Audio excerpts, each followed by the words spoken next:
बोलो सियावर रामचंद्र भगवान की जय। जब रघुनाथ जी महाराज का राज्याभिषेक हो रहा है, ऐसा उन्हें मालूम चला तो मन में थोड़ा पश्चाताप हुआ कि रघुकुल की यह कैसी रीति है। हम सभी भाई एक साथ जन्म लिए, हमारा खाना सोना खेल कूद यहाँ तक कि सारे संस्कार हमारे एक साथ हुए हैं, तो फिर भाइयों को बुलाकर मुझ बड़े भाई का राज्याभिषेक करना कहाँ तक उचित है। इसी समय में लक्ष्मण जी महाराज वहां आए तो रघुनाथ जी महाराज ने प्रेम से उनका सत्कार किया, सम्मान किया। इधर बहुत प्रकार के बाजे बज रहे हैं, नगर के अतिशय आनंद का वर्णन नहीं किया जा सकता। सभी लोग भरत जी का आगमन भी मना रहे हैं, कोई कह रहे हैं कि वे शीघ्र ही आएंगे और राज्याभिषेक का उत्सव देख करके अपने नेत्रों का फल प्राप्त करेंगे।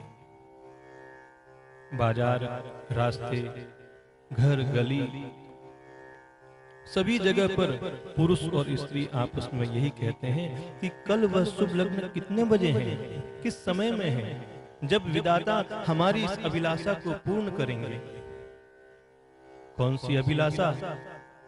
कनक सिंहासन सीय समेता, बैठ ही राम होय चित चेता। तो जब सीता जी सहित श्री रघुनाथ जी महाराज सुवर्ण के सिंहासन पर विराजेंगे और हमारा मन चीता हो जाएगा, अर्थात हमारे मन की कामना पूर्ण हो जाएगी।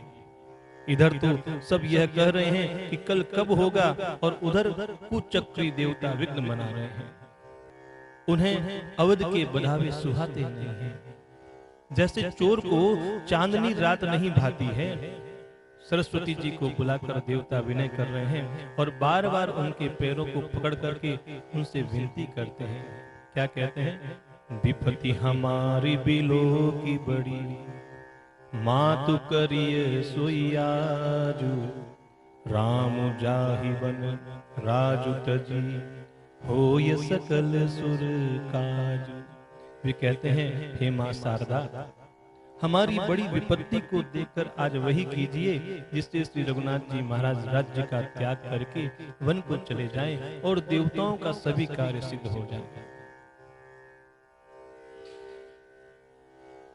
देवताओं की विनती सुनकर मां शारदा खड़ी खड़ी पछता रही है कि हाय, मैं कमल वन के लिए हेमंत ऋतु की रात हो गई।